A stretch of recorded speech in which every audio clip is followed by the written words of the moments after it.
Hello, Jai Hind students. Very good evening, everyone. I welcome you all on this amazing platform. क्या सभी लोगों को मेरी आवाज प्रॉपरली आ रही है? मैं प्रॉपरली दिखाई दे रही हूँ? फटाफट से बता दीजिए। तो इस सेशन की हम शुरुआत करेंगे, जो कि है हमारा एक नया unit, that is control and coordination in animals. बहुत ही बढ़िया, बहुत ही इंटरेस्टिंग सा, बहुत ही प्यारा सा टॉपिक है ये हमारा। इसकी आज हम शुरुआत करेंगे। सब लोगों को आवाज प्रॉपरली आ रही है? Okay, perfect. लास्ट जो हमारा पूरा यूनिट था लाइफ प्रोसेसेस का, आई होप कि उसमें किसी को अब कोई भी दिक्कत परेशानी नहीं होगी। डीपीपी के सारे क्वेश्चंस बन रहे हैं कि नहीं? अरे ये गलत क्वेश्चन पूछ लिया।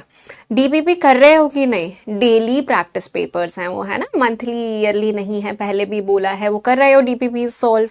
क्वेश्चंस बन रहे हैं उनके तुमसे? बढ़िया, okay. Shivangi, get it checked. Tonsillitis might be possible. Season change हो रहा है यार, सीजन चेंज हो रहा है। इस वक्त पे अपनी हेल्थ का थोड़ा ज़्यादा ध्यान रखो। मैं खुद बीमार हो गई थी अभी, दवाई ले लेकर अपने आप को थोड़ा सा जिंदा रखा है अभी। डीपीपी कर रहे हो ना? परफेक्ट। उसके क्वेश्चंस बनने चाहिए तुम लोगों से, इजी थे। बढ़िया है, चलो बहुत बढ़िया। पीवाईक्यूज हम लोग ऑलरेडी क्लास में कर लेते हैं, तो कोई दिक्कत परेशानी है नहीं। एक नए टॉपिक की आज शुरुआत करने वाले हैं। जैसे हमारा वो टॉपिक इंटरेस्टिंग था, ये भी ह्यूमन बॉडी से ही रिलेटेड है, तो this is also going to be very interesting.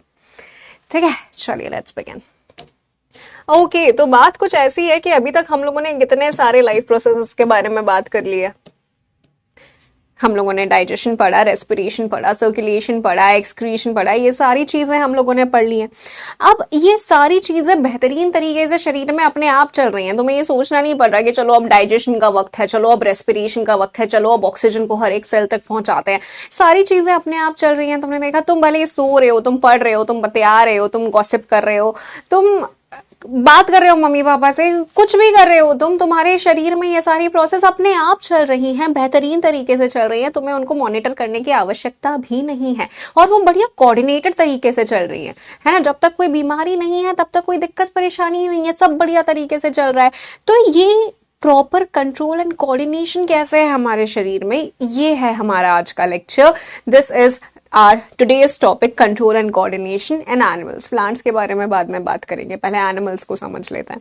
Basically दो ऐसे सिस्टम्स हैं जो सारी चीज़ों को कंट्रोल करे हुए हैं, कोऑर्डिनेटेड करे हुए हैं, और वो हैं, एक तो आपका नर्वस सिस्टम, यानी कि आपका दिमाग जो सारी चीज़ों को संभाल रहा है।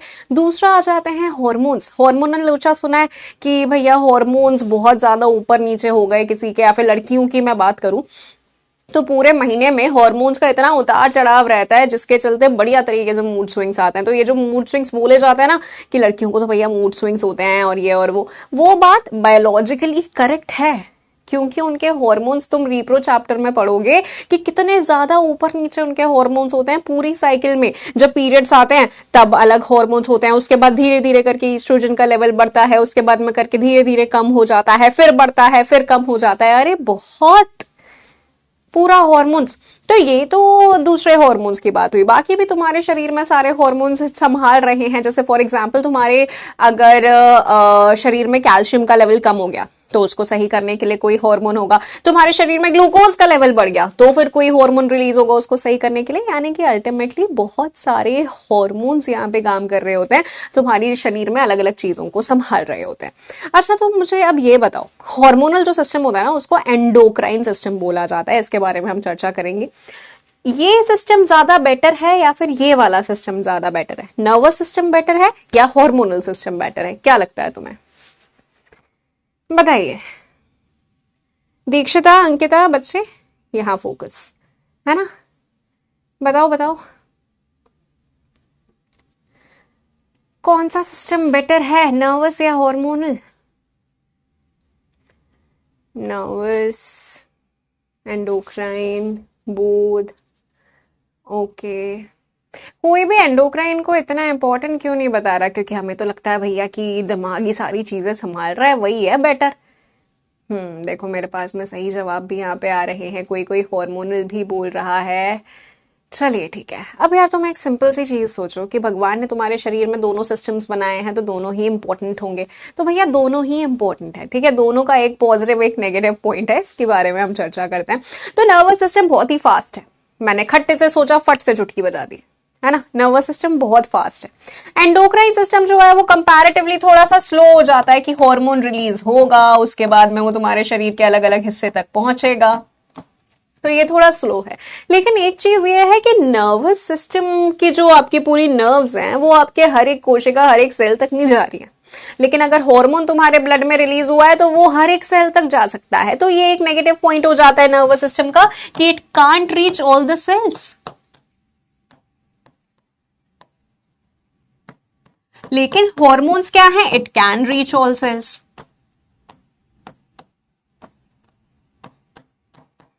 ठीक है, तो ये आपका हो जाता है एक तो नर्वस कंट्रोल, एक हार्मोनल कंट्रोल, यानी कि दोनों ही हमारे लिए बहुत ज्यादा जरूरी हैं। किसी की भी एक को आप हल्का ना समझें, दोनों की चर्चा करेंगे।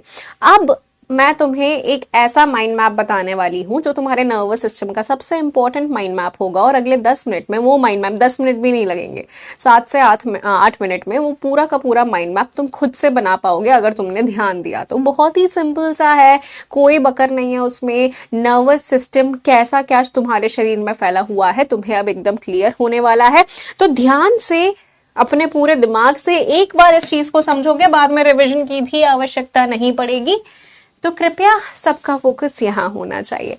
And FYI, for your information everyone, आज थोड़ी ब्लॉकिंग ज्यादा एक्टिव है तो ध्यान रखिएगा, है ना। ओके, चलिए तो शुरुआत करी जाए हमारे नर्वस सिस्टम के साथ में। तुम्हारे नर्वस सिस्टम में आता कौन कौन है? नर्व्स आती है मैम, दिमाग आता है। चलो इस चीज को देखते हैं। तुम्हारे शरीर के मध्य में, तुम्हारे शरीर के सेंटर में जो नर्वस सिस्टम का पोर्शन बेसिकली मौजूद है वो कौन सा होता है? देखो, ये है तुम्हारा ब्रेन, तुम्हारे शरीर के मध्य में मौजूद है, सेंटर में मौजूद है। और उससे निकलने वाली कौन सी होती है? उससे निकलने वाली होती है तुम्हारी स्पाइनल कॉर्ड, जो तुम्हारी रीढ़ की हड्डी के बीच में से होती हुई जाती है। ठीक है, तो ब्रेन और स्पाइनल कॉर्ड ये तुम्हारे शरीर के मध्य में मौजूद है, शरीर के सेंटर में मौजूद है, इसीलिए ये हिस्सा बनाते हैं तुम्हारे सेंट्रल नर्वस सिस्टम का। This is your CNS, central nervous system. तुम्हें याद है जब मैं तुम्हें न्यूरॉन बता रही थी तब मैंने तुम्हें बताया था कि जो आपके बेसिकली वो सेल्स थे ना जो माइलिन शीथ बना रहे थे, वो कौन से सेल्स होते हैं सेंट्रल नर्वस सिस्टम के अंदर? किसी को वो याद है? बताओ फटाफट से। यस, सेंट्रल नर्वस सिस्टम आपका ब्रेन और स्पाइनल कॉर्ड हो गया। याद है किसी को? वो कौन से न्यूरोग्लियल सेल्स थे जो माइलिन शीथ बना रहे थे सेंट्रल नर्वस सिस्टम के अंदर? कोई तो होगा, किसी को तो होगा ना। श्वान सेल्स नाम नहीं है, Schwann cells peripheral nervous system में थे। कोई तो होगा जो जवाब देगा। श्वान सेल्स गलत दे रहे हो जवाब, वो पेरिफेरल नर्वस सिस्टम के अंदर थे रे। कोई तो आएगा।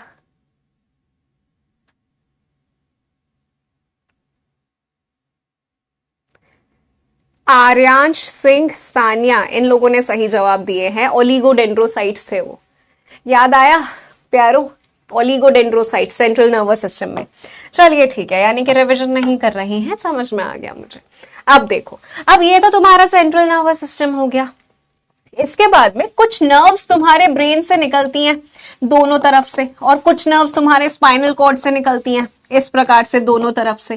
ठीक है, तो जो तुम्हारे दिमाग से निकल रही हैं उनको बोला जाता है क्रेनियल नर्व्स। ऑफ कोर्स तुम्हारे ब्रेन क्रेनियम से निकल रही हैं तो उनको क्रेनियल नर्व्स बोला जाएगा, और जो तुम्हारी स्पाइनल कॉर्ड से निकल रही हैं उनको बोला जाता है स्पाइनल नर्व्स।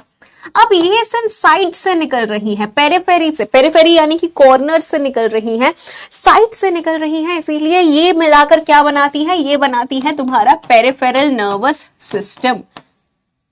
ठीक है, पेरिफेरल नर्वस सिस्टम यानी कि सेंट्रल नर्वस सिस्टम, और जो साइड्स में मौजूद है वो पेरिफेरल नर्वस सिस्टम। नंबर यहां पूछा जाएगा तो क्रेनियल नर्व्स होती है 12 पेयर। 12 पेयर का मतलब 12 एक तरफ, 12 दूसरी तरफ। स्पाइनल नर्व्स होती है 31 पेयर, यानी कि यहां पे 31 इस तरफ, 31 इस तरफ। ठीक है, तो ये नंबरिंग हम लोगों को यहाँ पे याद होनी चाहिए। ठीक है भैया, तो यहाँ पे नर्वस सिस्टम के दो हिस्से कौन से हो गए? एक तो जो शरीर के मध्य में मौजूद है सेंट्रल नर्वस सिस्टम, जिसमें ब्रेन और स्पाइनल कॉर्ड आएंगे, और एक आ जाता है तुम्हारा पेरिफेरल नर्वस सिस्टम। यहां तक किसी को कोई भी दिक्कत परेशानी? किसी को कोई भी दिक्कत परेशानी है क्या? यहां पे इस चीज को ऐसे लिख लेंगे, सेंट्रल नर्वस सिस्टम का हिस्सा हो जाता है brain and spinal cord. Peripheral nervous system में आ जाता है क्रेनियल नर्व्स,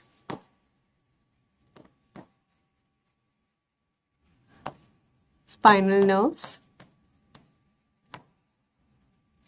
क्रेनियल नर्व्स कितनी होती हैं? 12 pair, spinal nerves 31 pair. Okay done, चलिए बढ़िया। अब आगे बढ़ते हैं। तो पेरिफेरल नर्वस सिस्टम को दो हिस्सों में डिवाइड किया जाता है ऑन द बेसिस कि हम उसको कंट्रोल कर पा रहे हैं या नहीं कर पा रहे। कुछ कुछ हमारे दिमाग, पूरे शरीर की ऐसी चीजें जो हम नहीं कंट्रोल कर पा रहे ना, अपने आप चल रही हैं, है ना। जब भी हमें डर लगता है या जब भी हमारा दिमाग रिलैक्स होता है तो अपने आप सारा हॉर्मोन्स चल रहे हैं जिसके चलते रिएक्शंस हो रहे हैं। क्या समझो इस चीज को। पेरिफेरल नर्वस सिस्टम का वो हिस्सा जो हमारे कंट्रोल में नहीं है उसको क्या बोला जाता है? ऑटोमेटिक जो चल रहा है उसको बोला जाता है ऑटोनोमिक नर्वस सिस्टम। ठीक है, ऑटोनोमिक नर्वस सिस्टम। और जो हमारे कंट्रोल में है उसको बोला जाता है सोमैटिक नर्वस सिस्टम। तो इसमें आप यहां पे इसको किस तरह से लिख लेंगे?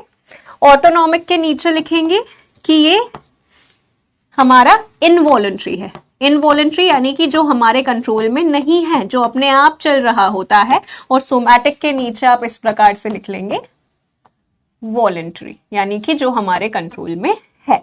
अब वॉलंटरी के दो हिस्से हो जाते हैं जो हम लोगों ने पढ़े थे जब हम रिफ्लेक्स आर्क पढ़ रहे थे, याद है? Sensory, motor. टच किया किसी भी चीज को, सेंसरी आपका न्यूरॉन लेकर जाता है, मोटर लेकर आता है। तो सोमैटिक के वही दो हिस्से हैं, एक सेंसरी और एक मोटर। तो ये वाला यहां खत्म हो जाता है। अब बात करते हैं उसकी जो हमारे कंट्रोल में नहीं है, यानी कि ऑटोनोमिक नर्वस सिस्टम। ठीक है, ऑटोनोमिक नर्वस सिस्टम में इस प्रकार से दो पार्ट्स करो।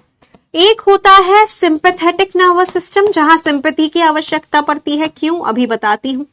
एक है सिंपैथेटिक नर्वस सिस्टम और एक है पैरा सिंपैथेटिक नर्वस सिस्टम। जो बच्चे मुझसे पढ़ चुके हैं ऑलरेडी पहले, वो जानते हैं कि अभी कौन सा एग्जाम्पल आने वाला है। सिंपैथेटिक नर्वस सिस्टम यानी कि जब आपको सिंपैथी की आवश्यकता पड़ती है। सिंपैथी की आवश्यकता यानी कि जब आपको डर लगता है, डर की कंडीशन है या फिर फाइट की कंडीशन है, तब जब आपके शरीर में जो सिस्टम एक्टिवेट होता है वो सिंपैथेटिक है। और जब कामिंग, आपका दिमाग एकदम ठंडा होता है, एकदम कामिंग होता है, तब पैरासिम्पैथेटिक होता है। चलो इस चीज को मैं समझाती हूँ। अच्छा, सबसे पहले तो आप मुझे ये बताइए कि किस किस के पीछे आज तक कुत्ता पड़ा है? कुत्ता तो पड़ा होगा यार पीछे, मैं अकेली तो नहीं हूं बदनसीब। पड़ा है कुत्ता, पड़ा है पीछे पहले कभी? शादी वाली स्टोरी तो सेकेंडरी है यार, पहले तो कुत्ते वाली स्टोरी आ जाती है।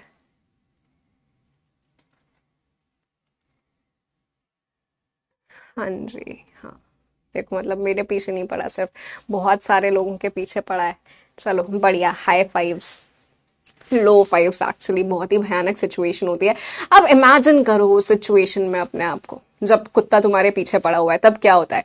दिल की धड़कन एकदम आसमान तक पहुंच जाती है, इतनी तेज हो जाती है दिल की धड़कन, आंखों की पुतलियां बड़ी बड़ी हो जाती है, मुंह सूख जाता है, हालत खराब हो जाती है भैया। अब ये सब क्यों हुआ? क्योंकि तुम्हारा शरीर जब भी ऐसा देखता है ना कि भैया अब इसके ना बैंड बजने वाली है, अब दिमाग खराब होने वाला है, अब कैसे बचाएं इस इंसान को, कैसे सरवाइव करवाएं इस इंसान को, तब शरीर उसको बचाने का कोशिश करता है। यानी कि तुम इसको ऐसे समझो कि शरीर हार्ट बीट बढ़ा देता है, जिससे कि ज्यादा से ज्यादा जो ब्लड है तो वो तुम्हारी मसल्स तक पहुंचे और तुम जितनी तेजी से पॉसिबल है उतनी तेजी से भाग सको। तुम्हारी आंखों की पुतलियां बड़ी बड़ी हो जाती है, जिससे कि तुम देख सको कि कहां जाकर छुपना है। तुम्हारा ब्लड प्रेशर बढ़ जाता है, तुम्हारे शरीर में सारे वो हॉर्मोन्स रिलीज होते हैं जिससे कि तुम अल्टीमेटली भाग कर बचा सको अपनी जान। तो तुम्हारा शरीर बचाने की तुम्हें कोशिश करता है। और ऐसे ऐसे पर्टिकुलर सिचुएशन में जो नर्वस सिस्टम एक्टिवेट हुआ, जिसने ये सारी चीजें करवाई हैं, तुम्हारे दिल की धड़कन बढ़वाना, मुंह सुखवाना, ब्लड प्रेशर बढ़ाना, ये कौन सा नर्वस सिस्टम है? सिंपैथेटिक नर्वस सिस्टम है। एग्जाम में बैठे होते हैं, एग्जाम में बैठ के जैसे ही वो माहौल देखते हैं वैसे ही डर लगने लग जाता है। इतना डर लगता है कि हम एकदम ब्लैंक हो जाते हैं कि भैया आती हुई चीज हमें याद नहीं आ रही होती। एग्जाम में होता है ना, मॉक टेस्ट देते हैं, आती हुई चीज याद नहीं आ रही, यार क्या एकदम प्रेशर आ गया दिमाग पे, सिंपैथेटिक नर्वस सिस्टम एक्टिवेट हो गया है तुम्हारा। बड़ी खतरनाक सी चीज होती है ये, खतरनाक चीज होती है, लेकिन ये अल्टीमेटली तुम्हें बचाने की ही कोशिश कर रही होती है, सर्वाइवल के लिए होती है ये। भगवान ने बेहतरीन बनाया है हमारा शरीर। अब क्या होता है, अब जैसे फॉर एग्जाम्पल कुत्ता पीछे हमारे पड़ा था, हमने पीछे मुड़ के देखा, कुत्ता गायब हो गया। अब कुत्ता जब एकदम गायब हो गया, हमने देख लिया गायब हो गया, तब एकदम जो रिलैक्सिंग फीलिंग होती है कि भैया गया, तब वो पैरासिम्पैथेटिक सिस्टम फिर एक्टिवेट हो जाएगा। दिल की धड़कन जो है वो तुम्हारी नॉर्मल हो जाएगी, अब सब एकदम बढ़िया हो जाएगा, एकदम आंखों की पुतलियां नॉर्मल हो जाएंगी। तो यानी कि तुम्हारा पैरासिम्पैथेटिक सिस्टम एक्टिवेट हो गया। अब हम तो ये चाहते हैं ना कि एग्जाम में भी हमारा पैरासिम्पैथेटिक सिस्टम ही एक्टिवेटेड रहे। हम थोड़ी ना चाहते हैं कि सिंपैथेटिक सिस्टम एक्टिवेट हो और हम घबरा जाएं और सब भूल जाएं। तो कैसे हम एग्जाम में पैरासिम्पैथेटिक एक्टिवेट करेंगे? सोचो जरा, कैसे? खुद से तो हम कर ही नहीं सकते ना, खुद से कैसे कर सकते? ऑटोनॉमिक है, इनवॉलंटरी है, खुद से तो हम कर ही नहीं सकते, अपने आप होता है। लेकिन हम चाहते हैं कि पैरासिम्पैथेटिक सिस्टम एक्टिवेटेड हो हमारे एग्जाम में।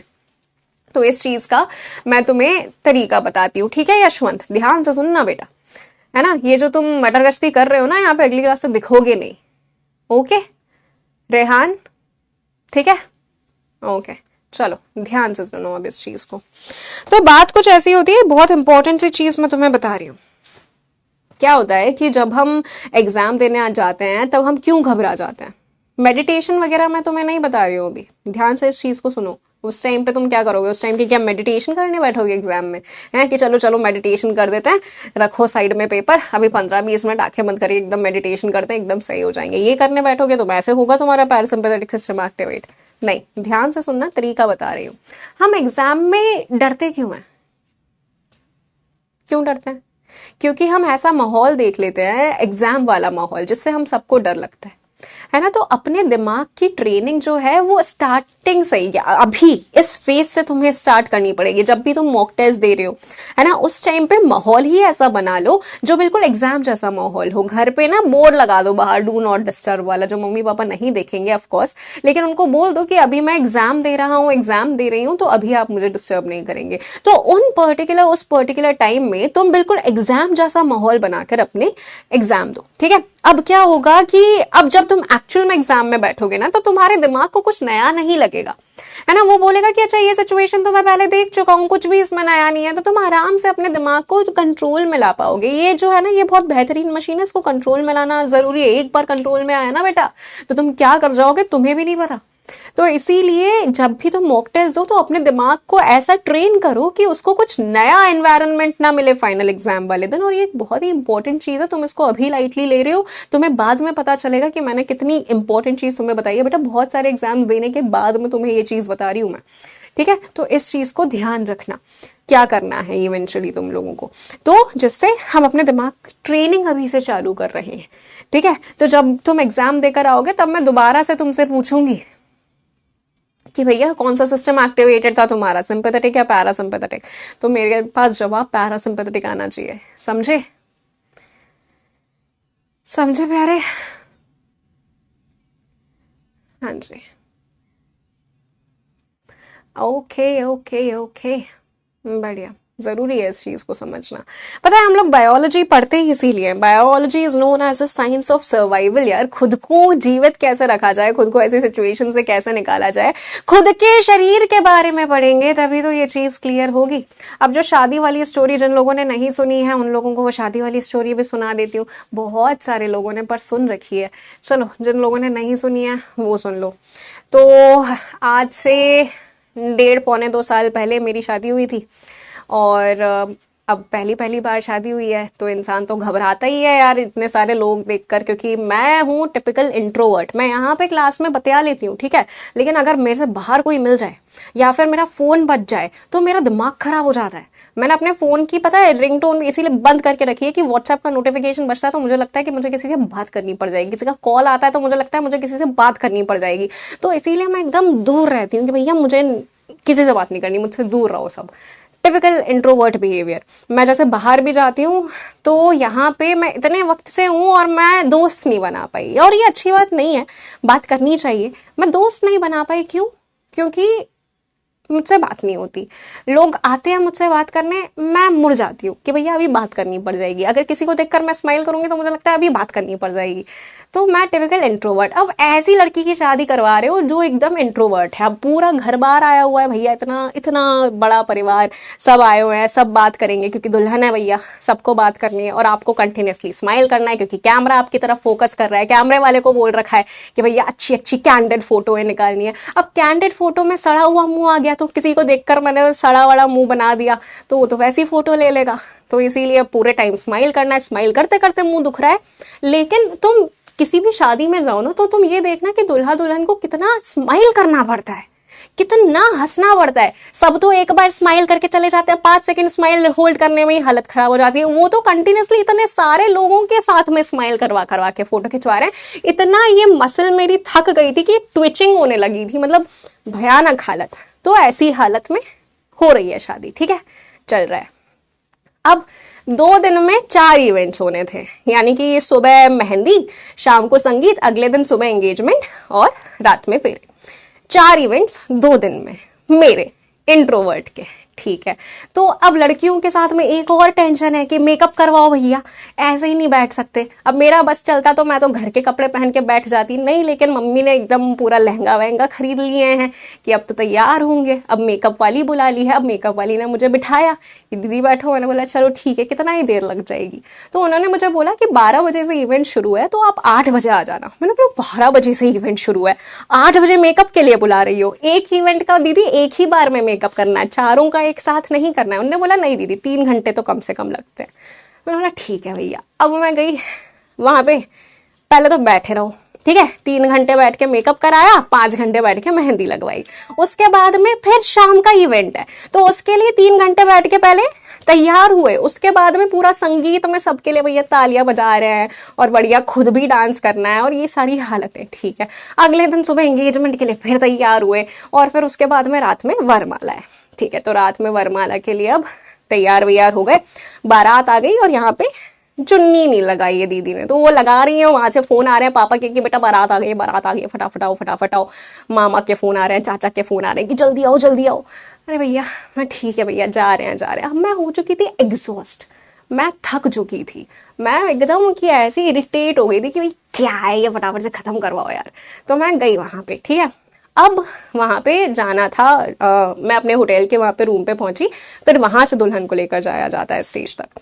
तो अब मेरी हालत खराब, अब मेरा हो गया सिंपैथेटिक सिस्टम ऑन, एकदम बुरी हालत, बुरी का मतलब एकदम बुरी हालत, ठीक है। अब मेकअप कराया 3 घंटे बैठकर, मेरे आसपास में मेरी मामी चाची ये लोग हैं, टप टप टप टप आंसू आने शुरू। मामी चाची ये नहीं बोल रही बेटा घबराओ मत, बेटा मेकअप खराब हो जाएगा, ऐसे करो ऐसे करो, ऐसे टिश्यू लगाओ, टिश्यू से ऐसे आंसू साफ करो, ऐसे रोना नहीं है, पूरा मेकअप खराब हो जाएगा और ये और वो, बेटा इतनी देर करवाइए, अभी और देर हो जाएगी। मैं बोला ठीक है भैया ठीक है। अब 2 स्टूडेंट्स थे, ठीक है, 2 स्टूडेंट्स आए थे मेरे। अब भीड़ बहुत थी मेरे आसपास में, मामी चाची लोग थे, मम्मी तो अलग ही परेशान घूम रही थी। वो पीछे से मुझे आवाज आई, मैम पैरासिम्पैथेटिक सिस्टम ऑन करो। मैंने बोला ये क्या आवाज आई? सब उनको देख रहे हैं कि भैया क्या बोल रहे हैं, कौन सी फ्रेंच लैंग्वेज में बोल दी। पर मुझे उस टाइम जाकर फिर अल्टीमेटली हंसी आई थी कि भैया चलो मेरे बच्चे हैं, बच्चों को याद है कि इस वक्त पे पैरासिम्पैथेटिक सिस्टम ऑन करना है। वहां दूर राहुल सर खड़े हुए थे, वो बोल रहे हैं कि भैया क्या ये ज्योग्राफी पढ़ानी चाहिए, बायो की अभी बात क्यों कर रहे हैं। मैंने बोला क्या है यार, अभी भी ज्योग्राफी बायोलॉजी चला रखी है। ये सीन हुआ था। फिर जाकर थोड़ा मैं शांत हुई, तब जाकर बढ़िया तरीके से शादी संपन्न हुई एंड इवेंचुअली ये सीन था पैरासिम्पैथेटिक सिंपैथेटिक वाला। अगले दिन फिर विदाई के टाइम पे भी रोना नहीं आया मेरा, इतना बेहतरीन तरीके से पैरासिम्पैथेटिक ऑन हो गया था। This was the story of my sympathetic parasympathetic. तो मुझे वो बच्चे इसीलिए याद रहते हैं क्योंकि उनको पैरासिम्पैथेटिक याद था। मेरे बच्चे, अब तुम्हें भी याद रहेगा इससे, ठीक है, कि पैरासिम्पैथेटिक ऑन करना है। तो इस लंबी चौड़ी कहानी के बाद में अब तुम्हें पता चल गया। मैं रोई नहीं थी बेटा, मैं घबरा गई थी, बस थोड़ा एंग्जाइटी की वजह से मैं डर गई थी कि अब क्या है, थक गई थी बहुत गंदी यार 2 दिन में। ओके ठीक है, डन, सॉर्टेड, आगे बढ़े। ये माइंड मैप सब लोगों को याद हो गया। तुम्हारे क्वेश्चन कितने अजीब रहते हैं ना, जिस वक्त ये पूछना चाहिए कि मैम वो पैरासिम्पैथेटिक में कौन से हार्मोन्स रिलीज होते हैं या सिंपैथेटिक, मैम लव मैरिज थी या अरेंज मैरिज थी, अब तो ये बताओ, बायो बायो तो सब साइड में रखो, ये क्वेश्चंस होते हैं तुम्हारे हैं। शाबाश। ओके, क्वेश्चंस देखो यार, अच्छे क्वेश्चंस पूछा करो। ये कैसे क्वेश्चंस पूछते हो तुम? चलो भैया, अब आगे बढ़ते हैं।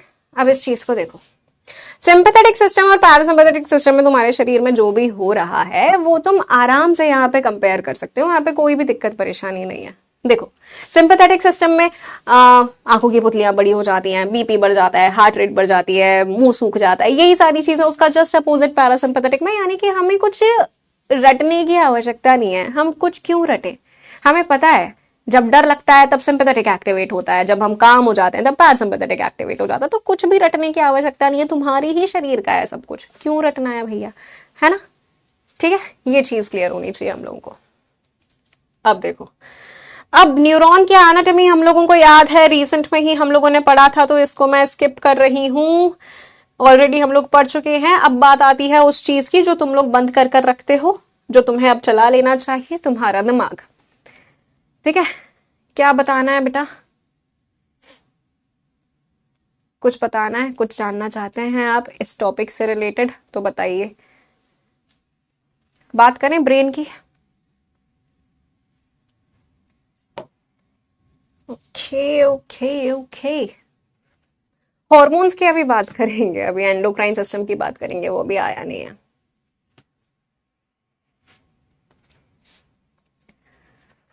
ओके, तो चलिए इस चीज को सुनते हैं जरा।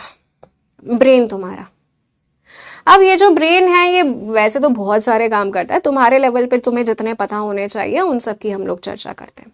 तो ब्रेन की बेटर अंडरस्टैंडिंग के लिए हम लोगों ने इसको 3 हिस्सों में डिवाइड किया है। एक तुम्हारा ये आगे वाला हिस्सा दिमाग का, ठीक है, एक ये वाला पीछे वाला हिस्सा जो होता है, और एक इनके बीच में जो मिड ब्रेन मौजूद होता है। ठीक है, आगे वाला हिस्सा, यहाँ पीछे वाला हिस्सा, और सेंटर में आपका मिड ब्रेन मौजूद होता है। ये 3 हिस्से आपके होते हैं। तो इन्हीं तीनों के फंक्शनिंग हम समझने वाले हैं। अब जो यहाँ पे मैं लिखती जा रही हूं वो एग्जैक्टली एज इट इज आपको भी लिखना है। ठीक है, चलो भाई शुरुआत करते हैं इस चीज की। तो जो आगे वाला ब्रेन का हिस्सा था उसको क्या बोला जाता है? Fore brain. अब ये बहुत इंपॉर्टेंट चीज है, साथ साथ में लिखते भी जाना है, इसलिए बकर थोड़ी कम करेंगे, है ना? अब इस चीज के ऊपर हम लोग फोकस करने वाले हैं। एक फोर ब्रेन आ जाता है जो मिड में मौजूद है, छोटा सा एक पोर्शन होता है उसको मिड ब्रेन बोला जाता है, और जो सब पीछे की तरफ मौजूद है उसको हाइंड ब्रेन बोला जाता है। जैसे फोर लिम्स और हाइंड लिम्स होते हैं ना, उसी प्रकार से फोर ब्रेन और हाइंड ब्रेन, तुम इसको ऐसे समझो। ठीक है, अब देखो फोर ब्रेन के 2 हिस्से जो हमें पढ़ने हैं, वो एक तो है सेरेब्रम और एक है हाइपोथैलेमस।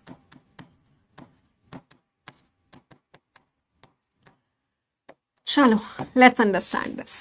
सेरेब्रम, ठीक है, ये वाला जो हिस्सा दिख रहा है ना बच्चे, ये वाला पूरा हिस्सा, ये पूरा का पूरा ये वाला जो पोर्शन दिख रहा है, इसको बोला जाता है सेरेब्रम। यानी कि तुम्हारे शरीर का क्या, तुम्हारे ब्रेन का सबसे बड़ा जो पोर्शन है वो ये सेरेब्रम ही है। इसी की वजह से तुम्हारी होशियारी आती है, इसी की वजह से तुम्हारी मेमोरी आती है, तुम्हारी स्पीच आती है, तुम्हारी रीजनिंग आती है, तुम्हारा mental ability, everything is because of this cerebrum. इसीलिए इसको सीट ऑफ इंटेलिजेंस बोला जाता है, क्योंकि इसी की वजह से तुम्हारी इंटेलिजेंस आ रही है भैया। तो यहां पे लिखना इंटेलिजेंस, रीजनिंग, रीजनिंग के क्वेश्चंस जो सॉल्व करते हो, स्पीच, यहाँ पे एक पर्टिकुलर ब्रोकाज एरिया होता है जिसकी मदद से तुम अपने अलग अलग वर्ड्स बोल पा रहे हो। मेमोरी, याददाश्त, वो इस सेरेब्रम की वजह से। ठीक है, तो cerebrum is known as the seat of intelligence. Okay, अब हाइपोथैलेमस का काम बहुत ज्यादा इंपॉर्टेंट। जब भी तुम्हें भूख लगती है तब तुम्हें कैसे एहसास हो रहा है कि तुम्हें भूख लग रही है यार? तुम्हारा पेट खाली है, तुम्हें कैसे एहसास हो रहा है इस चीज का? ये करवाता है एहसास। तुम्हें प्यास लग रही है, कैसे एहसास होता है प्यास लग रही है? ये करवाता है एहसास। तो यानी कि सबसे इंपॉर्टेंट चीज हंगर, थर्स्ट, इसको कौन कंट्रोल कर रहा है, इसके बारे में कौन बता रहा है तुम्हें? हाइपोथैलेमस बता रहा है। Very important. ठीक है, इसके बाद में एक और चीज, तुम्हारे शरीर के तापमान का रेगुलेशन। जितनी बार भी मैंने बताया है कि शरीर अपना तापमान खुद से रेगुलेट करता है। ठंड लगती है तो हम कांपते हैं, गर्मी लगती है पसीना आता है, बार बार मैं रिपीट कर चुकी हूं। तो वो जो बॉडी टेम्परेचर रेगुलेशन है वो भी इस हाइपोथैलेमस की वजह से हो रहा है, और ये बाद में एक और बार आएगा। Very important thing. तो यहां पे आप लिखेंगे बॉडी टेम्परेचर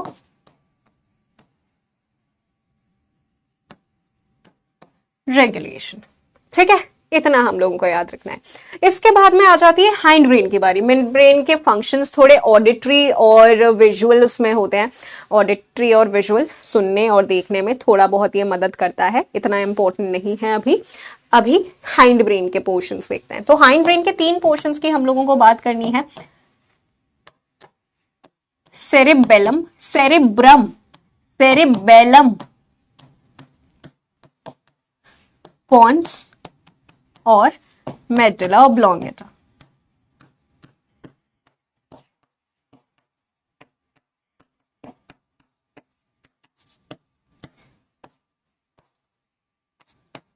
ठीक है, सेरेबेलम की बात करते हैं।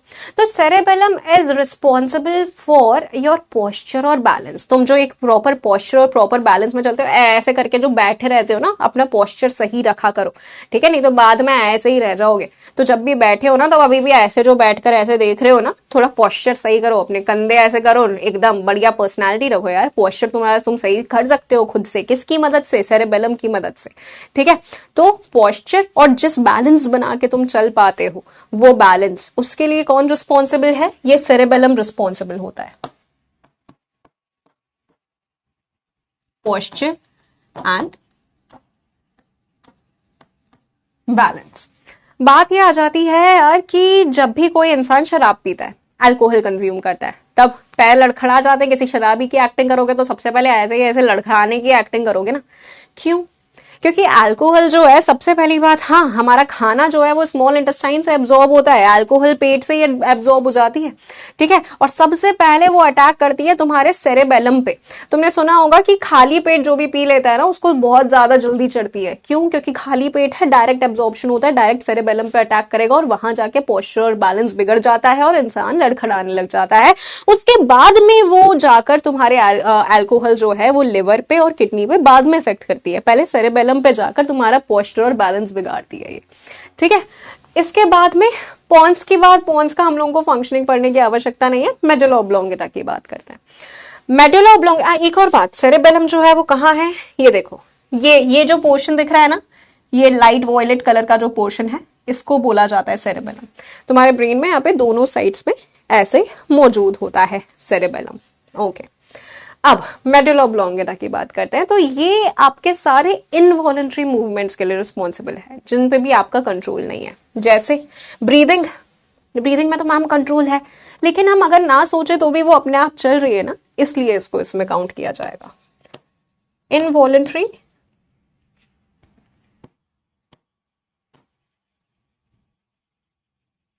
मूवमेंट्स, जैसे ब्रीदिंग, जैसे उबासी लेना, जो अगर अभी आ रही है तो थप्पड़ मार लो खुद को। यॉर्निंग, वॉमिटिंग, स्नीजिंग, छींकना, ये सारी जो एक्टिविटीज हैं ये किसके कंट्रोल में रहती हैं? आपके मेडुला ऑब्लोंगेटा के। और एक और चीज, हार्ट बीट, तुम्हारी heart beat, very important. Heart beat भी किसके कंट्रोल में है? मेडुला ऑब्लोंगेटा है। मैंने दिल ऐसा बना के बीट लिखा है, ठीक है, बाद में नोट्स में समझ में ना आए तो अभी सुन लो, हार्ट बीट होती है, ठीक है। तो ये सारी जो चीजें हैं ये आपको फंक्शंस ब्रेन के पता होने चाहिए। यहाँ पे किसी को कोई दिक्कत परेशानी है?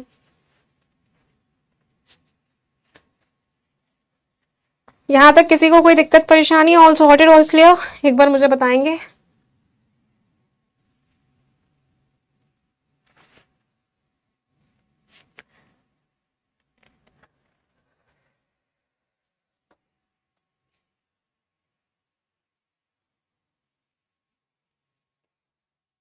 ठीक है, बढ़िया, सॉर्टेड।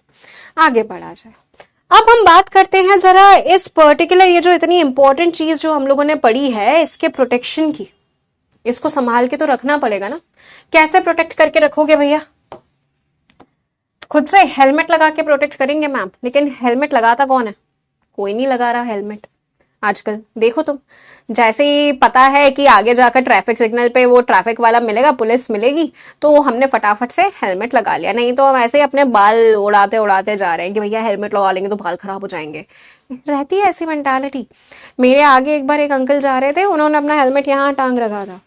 उनको यहाँ की ज्यादा टेंशन थी यहाँ से। अब तुम खुद सोचो ना, तुम गवर्नमेंट को तुमसे ज्यादा तुम्हारी टेंशन है। गवर्नमेंट सोच रही है कि भैया ये आदमी हेलमेट नहीं लगाएगा, गिरेगा, यहाँ पे चोट लगेगी और यहाँ चोट लगी तो सिस्टम खराब है।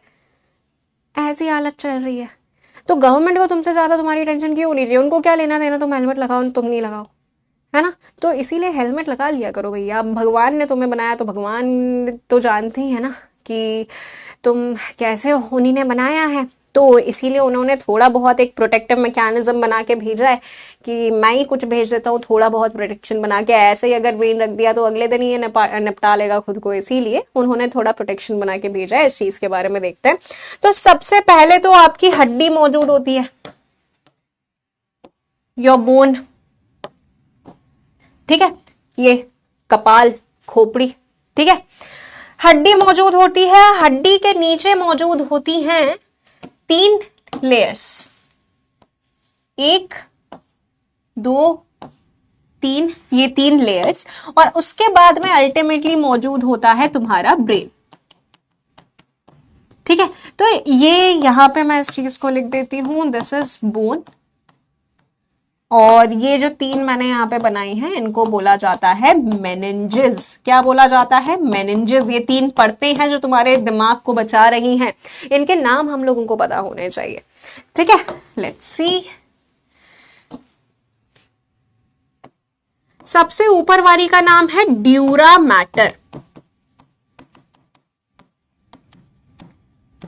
उसके बाद में बीच वाली का अरिकनोइड।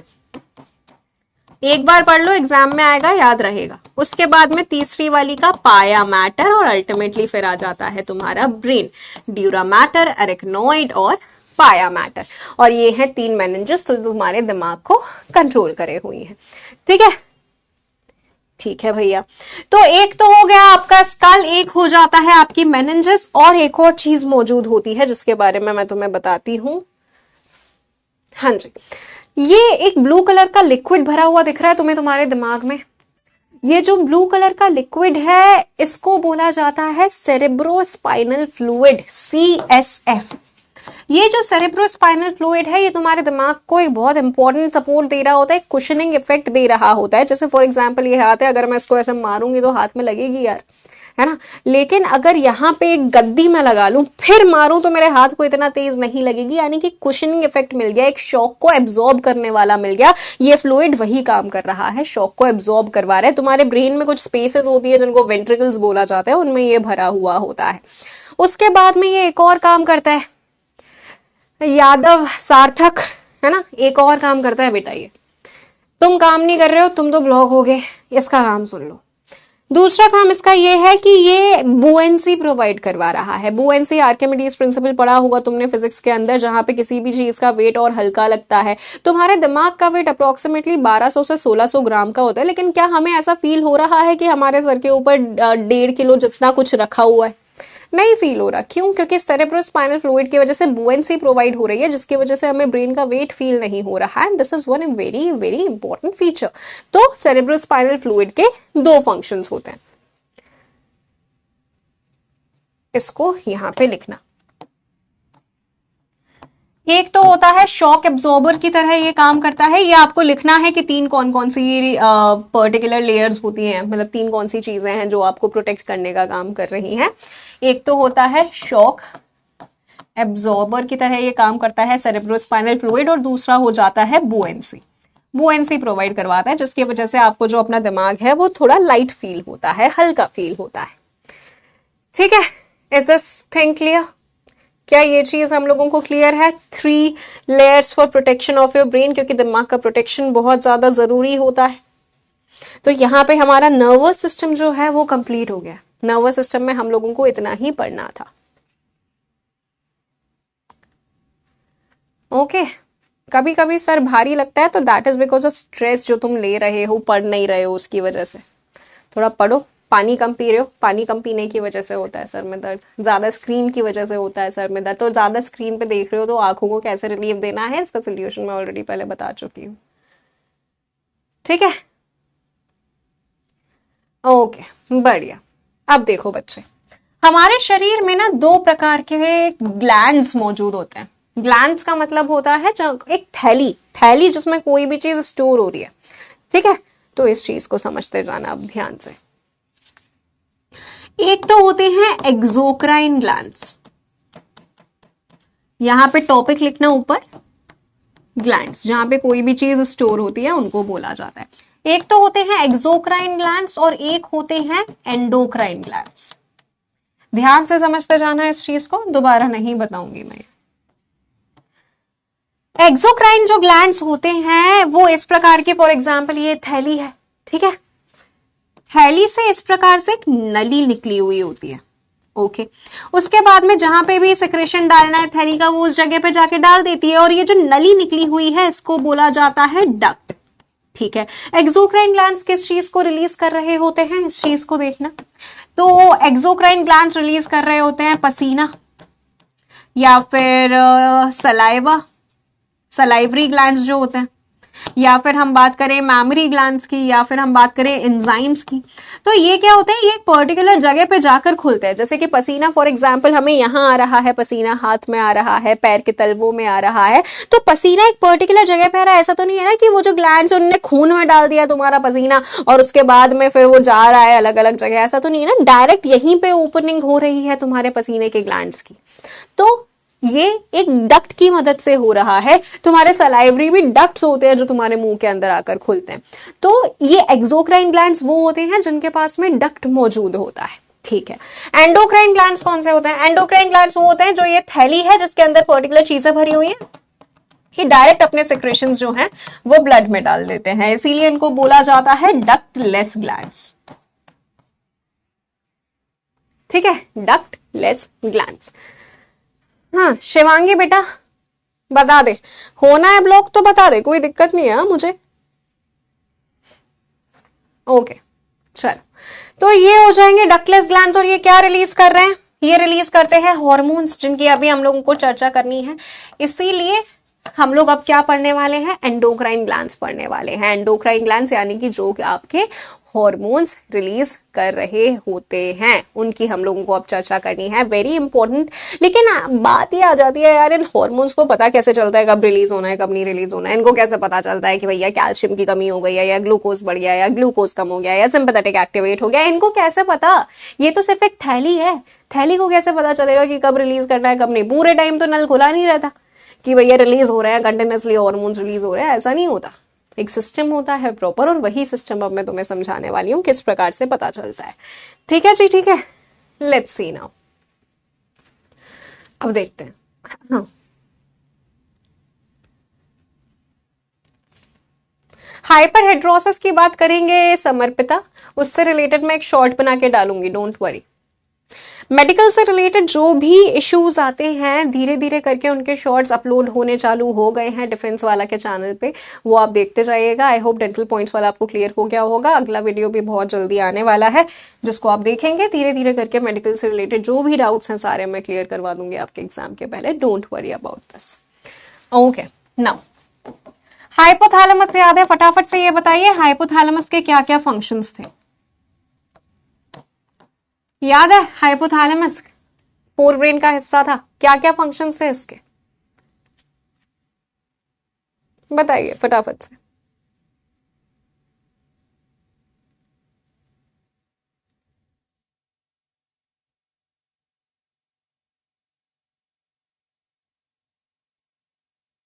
हाँ जी, हंगर, थर्स्ट और टेम्परेचर रेगुलेशन, इतना तो हम लोगों ने सीख लिया था। हाइपोथैलेमस के फंक्शंस होते हैं, उसका एक और इम्पोर्टेंट काम होता है बेटा, जो मैंने तुम्हें अभी बोला ना कि कैसे पता चलेगा ग्लैंड्स को कि उनको कोई हार्मोन रिलीज करना है कैसे नहीं। हाइपोथैलेमस सिग्नलिंग देगा। हाइपोथैलेमस के पास कुछ सेंसर्स मौजूद होते हैं, कुछ सेंसर्स लगे हुए हैं इसके अंदर, जिसकी मदद से ये सेंस करता है कि अच्छा ये चीज कम हो गई है, ये चीज ज्यादा हो गई है, और उसके बाद में ये सिग्नलिंग देगा सारे ग्लैंड्स के गुरु को, जिसको बोला जाता है पिट्यूटरी ग्लैंड। ये हो जाती है आपकी पीयूष ग्रंथि। ग्रंथि, मेरा टंग इतना ट्विस्ट हो रहा है आज, हर एक चीज टंग ट्विस्टर बन गई है। पिट्यूटरी ग्लैंड, पीयूष ग्रंथि, ठीक है अभी ठीक है। दिन भर से बोल बोल के ना अल्टीमेटली यही हालत हो जाती है। तो पिट्यूटरी ग्लैंड ये जो सारे ग्लैंड्स की गुरु है, सारे ग्लैंड्स की गुरु यानी कि सारे ग्लैंड्स की मास्टर है, सब तक यही सिग्नल पहुंचाएगी। हाइपोथैलेमस अब सब तक सिग्नल पहुंचाने तो बैठेगा नहीं, तो वो इसको बोल देता है कि जा बहन पहुंचा दे, सब तक सिग्नल आ गया है, सिग्नल ये चीज कम हो गई है, ये चीज ज्यादा हो गई है। उसके बाद में ये फलाने ढिमकाने ऑर्गन के पास में ले जाकर सिग्नलिंग दे देती है कि ये भैया ये चीज रिलीज करो, वो चीज रिलीज करो, ये फिर फर्दर सबको सिग्नलिंग देने वाली है। इसीलिए पिट्यूटरी ग्लैंड को बोला जाता है द मास्टर ग्लैंड। मास्टर है ये, यही सिग्नलिंग दे रही है, इसीलिए इसको बोला जाता है मास्टर ग्लैंड। और हाइपोथैलेमस इस मास्टर को सिग्नल दे रहा है, इसीलिए इसको बोला जाता है मास्टर ऑफ मास्टर ग्लैंड। तो तुम एक चीज देख रहे हो कि तुम्हारा नर्वस सिस्टम और तुम्हारा एंडोक्राइन सिस्टम भी कनेक्टेड है ना यार। नर्वस सिस्टम एंडोक्राइन सिस्टम कैसे कनेक्टेड है, इसने कुछ किया, ठीक है, ये आपके नर्वस सिस्टम का हिस्सा है, इसने तुम्हारे एंडोक्राइन सिस्टम को सिग्नलिंग दिया है ना कि क्या करना है उसको। यानी कि नर्वस सिस्टम और एंडोक्राइन सिस्टम जो है वो दोनों आपस में कनेक्टेड होते हैं। लो जी, ये हो गया हमारा कार्यक्रम, दोनों कनेक्टेड है, ये आपकी कनेक्टिंग लिंक हो गई है। तो पीयूष ग्रंथि आपका जो पिट्यूटरी ग्लैंड है, इसके बारे में हम सबसे पहले चर्चा करते हैं, ठीक है, कि ये कहाँ लोकेटेड होता है, किस प्रकार से ये काम कर रहा होता है। इसको देखो, ब्रेन में एक बहुत ही छोटी सी एक मतलब मटर के दाने जितना छोटा होता है तुम्हारा पिट्यूटरी ग्लैंड, जो मास्टर ग्लैंड जो सारे ग्लैंड्स को सिग्नलिंग दे रहा है। इतना इंपॉर्टेंट ग्लैंड सिर्फ एक मटर के दाने जितना छोटा होता है बेटा। यहाँ पे ये जो ग्रीन में है ये तुम्हारा हाइपोथैलेमस है, और ये जो यहाँ पे मौजूद है ये तुम्हारा पिट्यूटरी है। पिट्यूटरी के दो लोब्स होते हैं, ठीक है, इनको और थोड़ा क्लियरली बताऊं तो यहाँ देखो, ये हाइपोथैलेमस, ये पिट्यूटरी कनेक्टेड है। पिट्यूटरी इसी से मतलब हाइपोथैलेमस से एक स्टॉक के थ्रू ही कनेक्टेड होता है, इसीलिए इसको इतना जल्दी इंफॉर्मेशन मिल जाता है। तो पिट्यूटरी ग्लैंड की जरा बात करते हैं, कहाँ गया, ये रहा।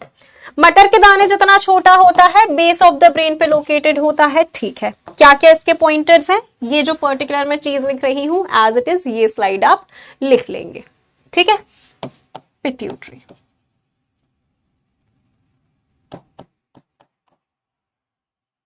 इसके बारे में अभी तक हम लोगों को क्या पता है, सबसे पहले तो ये लिखो that this is known as the master gland. उसके बाद में पी साइज्ड होता है, बेस ऑफ द ब्रेन पे होता है। इसका फंक्शन होता है एक पर्टिकुलर हार्मोन रिलीज करना, जिसका नाम है ग्रोथ हार्मोन, जिसकी वजह से ग्रोथ होती है, जिसकी वजह से आपकी हाइट है। This is the growth hormone, जो कुछ वक्त तक ही रिलीज होता है, उसके बाद में हमारी हाइट बढ़ना बंद हो जाती है, ठीक है। तो ये है आपका ग्रोथ हार्मोन, ओके।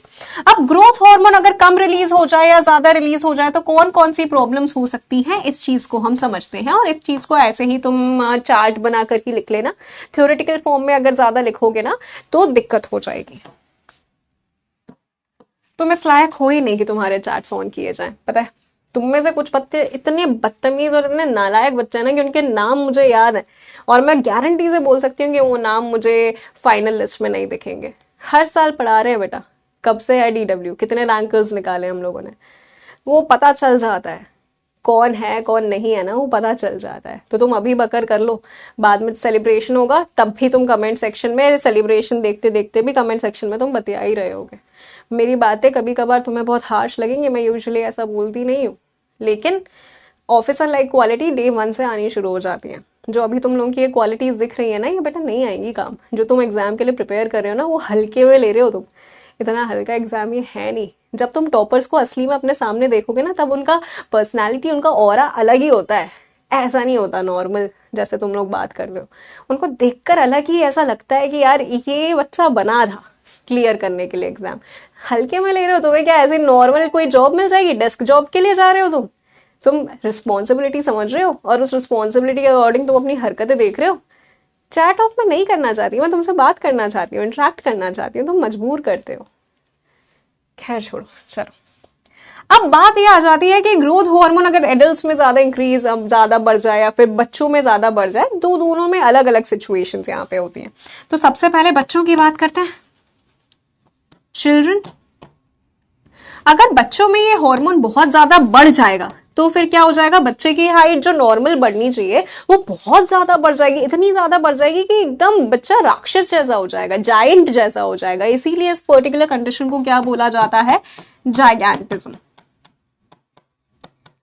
ठीक है। और अगर ये कम रिलीज हुआ तो फिर क्या हो जाएगा, बच्चे की हाइट नहीं बढ़ पाएगी, बच्चा बौना सा रह जाएगा, और बौने को क्या बोला जाता है, डुअर्फ बोला जाता है, यानी कि कंडीशन आ जाएगी डुअर्फिज्म। सिंपल। तो बच्चों में तो सिंपल है, ज्यादा रिलीज हो गया तो बच्चे की हाइट बहुत ज्यादा बढ़ जाएगी, कम रिलीज हुआ तो कम नहीं हो जाएगी, हाइट बढ़ेगी नहीं हाइट। बात यहाँ पे आ जाती है एडल्ट्स में। यार अगर एडल्ट्स में ये कम रिलीज होगा तो कोई फर्क नहीं पड़ेगा, क्योंकि एडल्ट्स में वैसे भी ग्रोथ पूरी हो चुकी है। बात यहाँ पे आती है कि एडल्ट्स में अगर ये ज्यादा रिलीज हो जाए तब अबनॉर्मल ग्रोथ होने लग जाती है। यानी कि ऐसी ग्रोथ, क्योंकि हाइट में नॉर्मल ग्रोथ तो हो चुकी है इंसान की, अब अबनॉर्मल ग्रोथ होने लग जाएगी, जिसको बोला जाता है एक्रोमेगैली। एक्रोमेगैली का एक क्लासिक केस है खली। खली को तुम देखो तो उसका चेहरा नॉर्मल लगता है क्या, उसका चेहरा ओवरली ग्रोन लगता है। एक बार मैं तुम्हें इसका एक्रोमेगैली को दिखाती हूँ गूगल पे।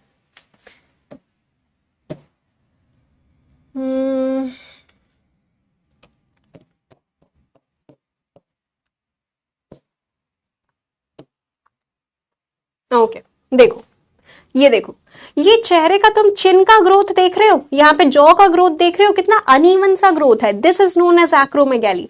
यहाँ पे तुम ये ग्रोथ देख रहे हो, ये एक्सेसिव जो ग्रोथ हो गई है, this is known as acromegaly. ये हाथ की ग्रोथ देखो, ये इस वाले पर्सन को देखो, तो ये अबनॉर्मल जो ग्रोथ है वो इसलिए क्योंकि एडल्ट होने के बाद में यहाँ पे ग्रोथ हार्मोन ज्यादा रिलीज हो रहा है। बच्चों में ज्यादा रिलीज होगा तो इवन ग्रोथ होगी, लेकिन ज्यादा ग्रोथ हो जाएगी। तो दिस इज द केस। और ये आपका पिट्यूटरी ग्लैंड का एक माइंड मैप ही बनकर तैयार हो गया है। ठीक है, एक छोटा सा चार्ट जिसमें पिट्यूटरी ग्लैंड के बारे में वो सारी इंफॉर्मेशन है जो आपको पता होनी चाहिए। तो सबसे पहली चीज ये, यहां तक किसी को कोई दिक्कत परेशानी है तो एक बार मुझे बताएंगे। Is this thing clear?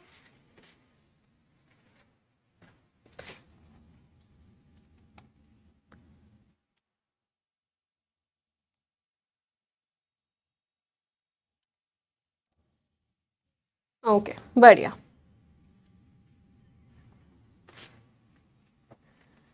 ठीक है, हाँ जी।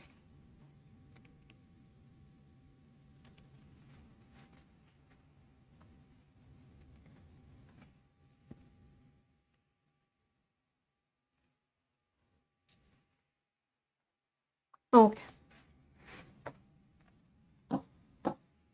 इसके बाद में बात आ जाती है आपके शरीर की सबसे छोटे एंडोक्राइन ग्लैंड की। This is the smallest gland of your body, जिसके बारे में मैं बताने वाली हूँ।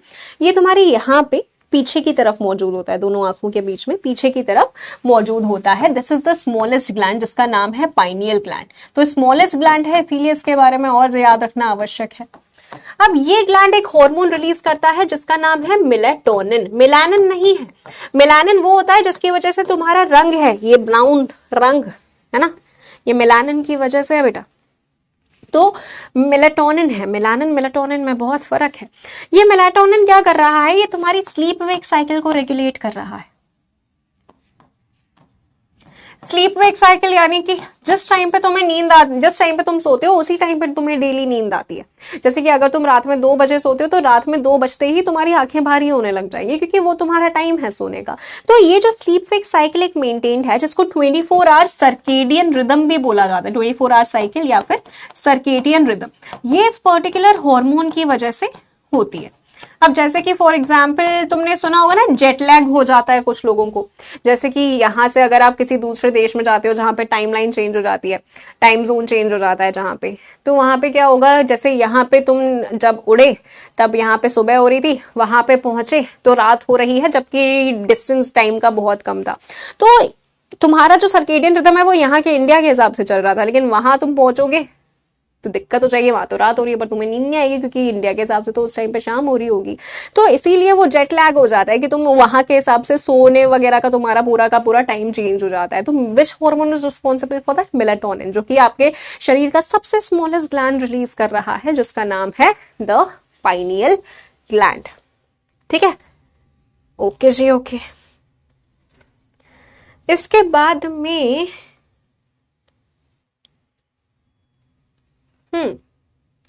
कुछ क्वेश्चंस करते हैं। चलो, आई होप यहां तक कोई दिक्कत परेशानी नहीं होगी। बाकी के ग्लैंड्स हम अगले लेक्चर में कर लेंगे। आज हम लोगों ने नर्वस सिस्टम भी कंप्लीट कर लिया है, ग्लैंड्स के बारे में भी बात कर ली है। एडल्ट्स में कम रिलीज होने से कोई असर नहीं पड़ेगा पारुल, क्योंकि एडल्ट्स में ग्रोथ ऑलरेडी हो चुकी है। ज्यादा रिलीज हो गया तो दिक्कत हो जाएगी। ओके, सबसे पहला question, posture and balance of the body is controlled bye 30 seconds का टाइमिंग है, जवाब दीजिए।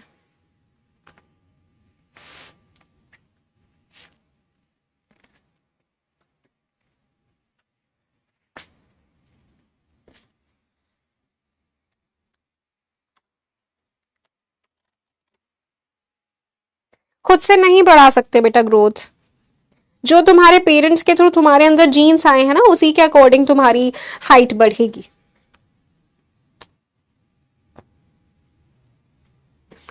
We can not change that gland बच्चे। वो जितना आपके जेनेटिक्स में भी तो कुछ होता है ना, जेनेटिक्स के अकॉर्डिंग होते हैं आपके हॉर्मोन्स। बढ़िया, इसका जवाब तो हम लोगों ने बहुत आसानी से दे दिया है। सही जवाब क्या जाएगा प्यारे दुलारों? Stopping the pole, option number C, that is cerebellum. Cerebellum is a part of the hind brain.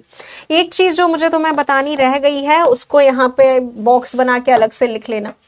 एक टर्म होता है जिसको बोला जाता है ब्रेन स्टेम।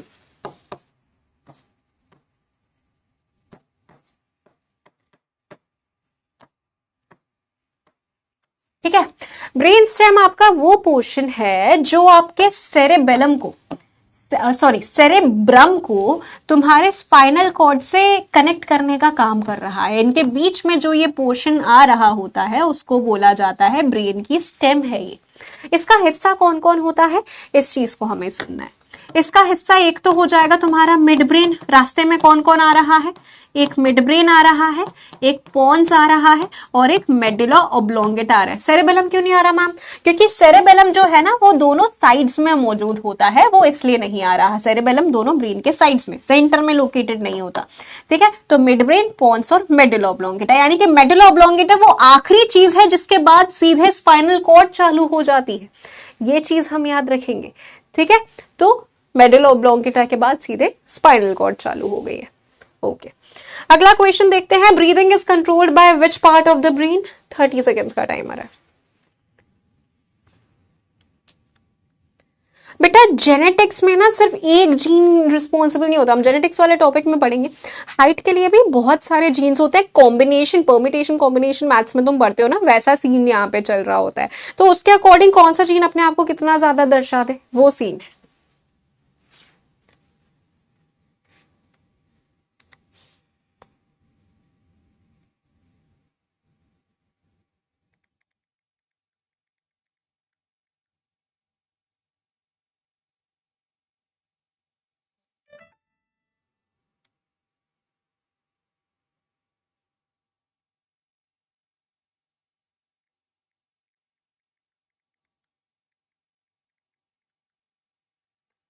ओके, सही जवाब यहाँ पे क्या जाएगा हमारा? Breathing is controlled by option number D, that will be medulla oblongata. बताया था involuntary functions are controlled by medulla oblongata.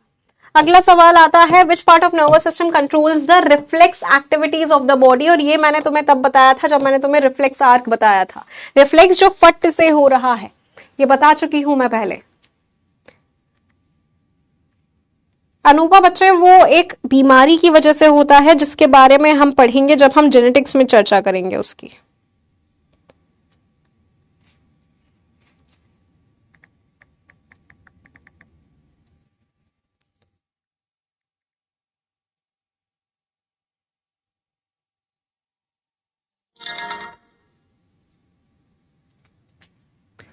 Okay, reflex actions खट से हो रहे हैं, ज्यादा वक्त नहीं होता है इसमें हमारे पास में।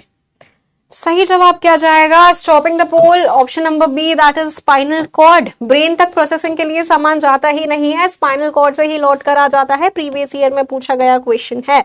अगला सवाल, नहीं ये अभी नहीं पढ़ा है हम लोगों ने, ये भी नहीं पढ़ा है अभी, ये भी नहीं पढ़ा है अभी, तो हम समरी की बात कर लेते हैं, पिटारे की बात कर लेते हैं। लेकिन इससे पहले आज एक रैपिड फायर करेंगे।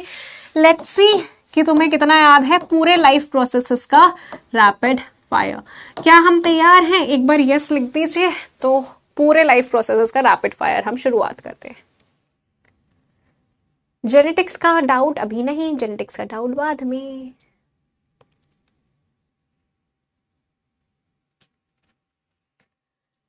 क्या हम तैयार हैं रैपिड फायर के लिए? ओके, बढ़िया बढ़िया बढ़िया।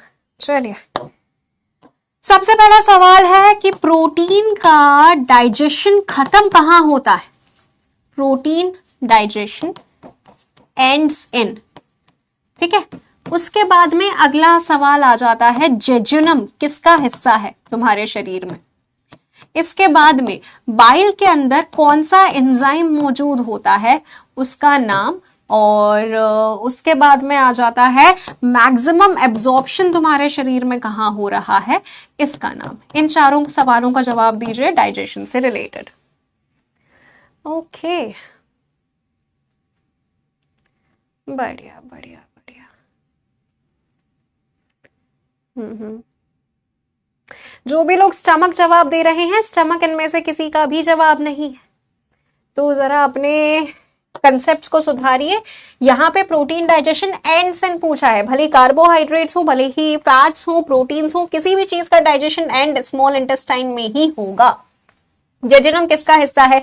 डिओडेनम, जेजुनम, इलियम, ठीक है, ये भी स्मॉल इंटेस्टाइन जवाब जाएगा। मैक्सिमम एब्जॉर्प्शन कहां होता है? यहां भी स्मॉल इंटेस्टाइन जवाब जाएगा। बाइल में कौन सा एंजाइम होता है? तो बाइल के अंदर कोई डाइजेस्टिव एंजाइम मौजूद नहीं होता, नन,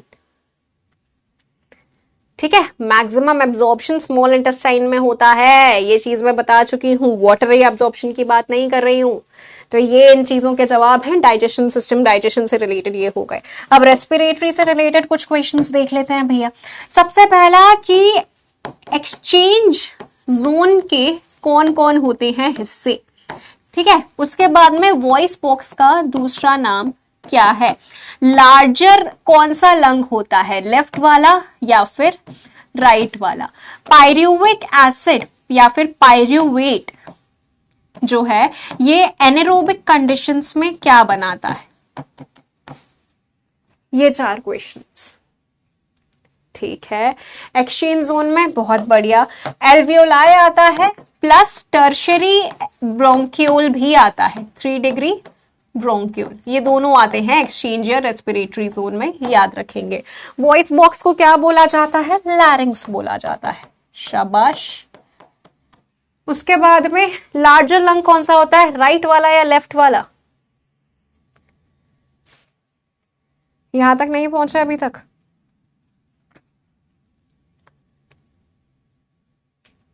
बेटा लेफ्ट साइड की तरफ थोड़ा सा हार्ट के लिए जगह होती है, इसीलिए राइट वाला जो लंग है वो थोड़ा लार्जर होता है, उसमें 3 लोब्स मौजूद होते हैं, लार्जर, या फिर तुम लिख सकते हो 3 लोब्स, ठीक है। किसमें मौजूद होते हैं? राइट वाले लंग में। ओके, पायरुवेट एनारोबिक में किसमें कन्वर्ट होता है? एनारोबिक कंडीशंस में लैक्टिक एसिड में। जिसकी वजह से क्रैम्प्स होते हैं। अब मुझे ये बताओ कि लैक्टिक एसिड 2 कार्बन कंपाउंड है या 3 कार्बन कंपाउंड है? ये तुम्हारे लिए आखिरी सवाल आ जाता है यहाँ पे रेस्पिरेशन से रिलेटेड। इसके बाद में हम लोगों को सर्कुलेटरी और एक्सक्रीटरी के भी क्वेश्चंस करना है। बताइए, lactic acid 2 carbon compound, 3 carbon compound? जो भी जवाब 2 दे रहे हैं जरा अपने कंसेप्ट्स को संभालिए। पायरुवेट आपका 3 कार्बन कंपाउंड था, उससे जो लैक्टिक एसिड बनता है ये भी 3 कार्बन कंपाउंड बनता है। यहाँ पे कोई भी बॉन्ड नहीं टूटता है, याद रखिएगा। अगला सर्कुलेटरी सिस्टम से रिलेटेड यहाँ पे मैं पूछ रही हूं। सबसे पहला सवाल आता है कि कौन से चैम्बर के थ्रू ब्लड सारे ऑर्गन्स में जाता है ऑक्सीजनेटेड ब्लड लेकर? सारे ऑर्गन्स में हार्ट से कौन से चैम्बर से निकल कर जाता है? इसके बाद में वॉल्व्स कौन सी पर्टिकुलर आपकी ब्लड वेसल में मौजूद होते हैं? उसके बाद में आ जाता है लार्जेस्ट नंबर ऑफ WBCs कौन से हैं? WBCs के मैंने 5 प्रकार पढ़ाए थे तुम्हें। उसके बाद में लाइफ स्पैन ऑफ RBCs कितना होता है? उसके बाद में इरिथ्रोसाइटोपिनिया का मतलब क्या होगा? ये क्वेश्चंस। शाबाश, लेफ्ट वेंट्रिकल, बहुत बढ़िया। इसके बाद में अगला, वॉल्व्स किस में मौजूद होते हैं? तुम्हारे कमेंट्स अटक गए हैं यार। बढ़िया। वेन्स में, वी से वेन्स आ जाते हैं, वी से वॉल्व्स आ जाते हैं, तो यहाँ पे वेन्स हमारा जवाब जाएगा। लार्जेस्ट नंबर ऑफ WBCs कौन से वाले थे?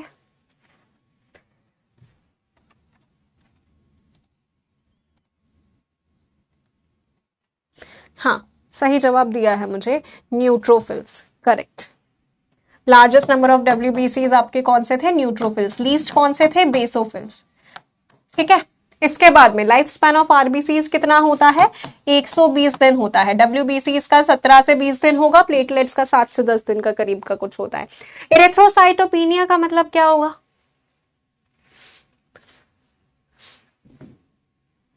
इरेथ्रोसाइटोपिनिया, RBC का बढ़ जाना गलत है बच्चे। साइटोपिनिया का मतलब कम हो जाना होता है। इरेथ्रोसाइट्स यानी कि RBCs का नंबर कम हो जाएगा, यानी कि इरेथ्रोसाइटोपिनिया। इरेथ्रोसाइटोसिस का मतलब होता है RBCs का नंबर बढ़ जाना, जो कि आपको हायर एल्टीट्यूड्स में देखने को मिलता है। ठीक है, RBCs का कम हो जाना। एक्सक्रीटरी सिस्टम से रिलेटेड क्वेश्चंस देख लेते हैं। सबसे पहला सवाल आ जाता है कि पोर्स जो थे बोमन्स कैप्सूल में, उनका नाम क्या था? पोर्स इन बोमन्स कैप्सूल, उनका नाम क्या था? उसके बाद में कौन से हिस्से में सिलेक्टिव रीअब्जॉर्प्शन हो रहा था नेफ्रॉन के अंदर? उसके बाद में रास मैकेनिज्म कब एक्टिवेट हो रहा था? जब ब्लड प्रेशर कम हो रहा था या ब्लड प्रेशर ज्यादा हो रहा था? उसके बाद ANF, एंटी नेट्रियूरेटिक फैक्टर जो था वो कौन से ऑर्गन से रिलीज हो रहा था? ये हो गया। ये 4 क्वेश्चंस के जवाब दीजिए। पोडोसाइट्स, शाबाश। यहां पे हमारा जवाब चला जाता है पोडोसाइट्स, वो पोर्स थे। ठीक है। उसके बाद में सिलेक्टिव रीअब्जॉर्प्शन PCT में होता है, शाबाश। उसके बाद में रास मैकेनिज्म कब रिलीज होता है आपका? जब ब्लड प्रेशर लो हो जाता है, वेरी गुड, क्योंकि ब्लड प्रेशर बढ़ा देता है ultimately renin angiotensin aldosterone system. और एंटी नाइट्रियूरेटिक फैक्टर कौन रिलीज करता है? हार्ट रिलीज करता है। लाइफ प्रोसेस से रिलेटेड जो रैपिड फायर के क्वेश्चंस थे वो हमारे होते हैं स्वाहा। आया मजा? हाँ जी, आया कि नहीं आया? थोड़ा बहुत मजा आया?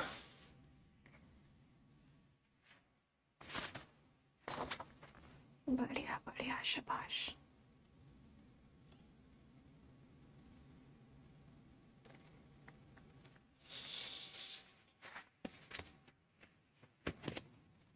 एकदम से पूरा लाइफ प्रोसेसेस आंखों के सामने से घूमा। चलो फिर हम लोग ऐसा करते हैं, जरा लीडर बोर्ड देख लेते हैं। 3 ही क्वेश्चंस किए हैं। लवजीत, अयान, हर्ष, अंश, प्रीतम, अक्षत, लक्ष्मीकांत, वंदना, आयुष और यशी 3 on 3 सही है। Least average time 1.3 seconds. Very nice. और अब बात करते हैं पिटारे की। वेरी इंपॉर्टेंट, आज का पिटारा थोड़ा ज्यादा इंपॉर्टेंट है यार, है ना, जो काफी काफी काम आएगा सिंस हम लोग सिंपैथेटिक सिस्टम की बात कर चुके हैं। तो सुनिए जरा, कभी कभार ऐसा होता है ना कि बहुत ज़्यादा घबराहट होती है, एंग्जाइटी होने लगती है बहुत ज़्यादा, एकदम हाथ पैर कांपने लग जाते हैं, कुछ समझ में नहीं आता है, बुक सामने खुली है, कुछ समझ में नहीं आ रहा, सबसे चिड़चिड़ हो रही है, बहुत घबराहट सी हो रही है, एंग्जाइटी हो रही है, संभल ही नहीं पा रही है, सांस ही नहीं आ रही है, एकदम ऐसा मन करता है कि सबको फेंक फाक दें। होता है ऐसा, घबराहट होती है, एंग्जाइटी होती है, एग्जाम में भी हो सकती है। कैसे संभालें ऐसी एंग्जाइटी को, हम क्या करें उस पर्टिकुलर क्षण, हम क्या करें? कुछ पर्टिकुलर ट्रिक्स बता रही हूँ। ये ट्रिक्स आज ही नहीं, तुम्हें पूरे जीवन काल में मदद करेंगी बेटा। सिर्फ आज ही नहीं, जब तक तुम जिंदा हो तब तक ये पर्टिकुलर 1-2 चीज़ें मैं तुम्हें बता रही हूँ, इनको तुम फॉलो करना। जब भी तुम्हें घबराहट हो, भले ही तुम एग्जाम में बैठे हो, भले ही तुम रिश्तेदारों के सामने बैठे हो, इस चीज़ को तुम अपना सकते हो। ठीक है, सबसे पहला तरीका हो जाता है ब्रीदिंग मेथड। ब्रीदिंग मेथड में आ जाता है 4-7-8। 4-7-8 मेथड का मतलब है कि तुम सबसे पहले 4 सेकंड सांस लोगे, इनहेल करोगे।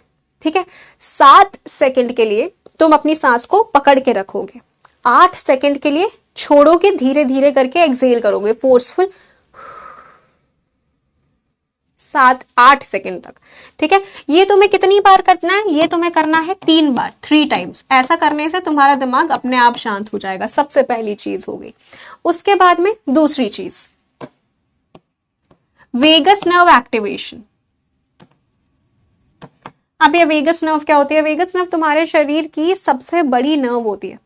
ठीक है, जो तुम्हारे ब्रेन को, जो तुम्हारे हार्ट को, तुम्हारे लंग्स को, तुम्हारे स्टमक को, इंटेस्टाइन को, सबको कनेक्ट कर रही होती है। और इसको एक्टिवेट करना तुम्हारे पैरासिम्पैथेटिक सिस्टम को एक्टिवेट करना होता है सीधे सीधे। अब इसको कैसे एक्टिवेट किया जाए ये मैं बताती हूँ। क्या करो, ऐसे हाथ लो, ठीक है, ऐसे साइड करो और 5 सेकंड रुको यहाँ पे इसको होल्ड करके। उसी प्रकार से ऐसे होल्ड करना है और 5 सेकंड रुकना है। ऐसा करने से वेगस नर्व एक्टिवेट होती है, जो कि डायरेक्टली तुम्हारा पैरासिम्पैथेटिक सिस्टम एक्टिवेट करेगी। इस चीज को ध्यान रखोगे तो वेगस नर्व हो गई। तीसरा तरीका आपका हो जाता है कि ये हो गया, वेगस नर्व एक्टिवेशन हो गया। इसके बाद में थोड़ा फिजिकल एक्सरसाइज, थोड़ा उठो, चलो, या फिर जंपिंग जैक्स कर लो, कुछ भी करो। 50 जंपिंग जैक्स कर लिए हम लोगों ने, या फिर हम थोड़ा चल फिर कर आ गए।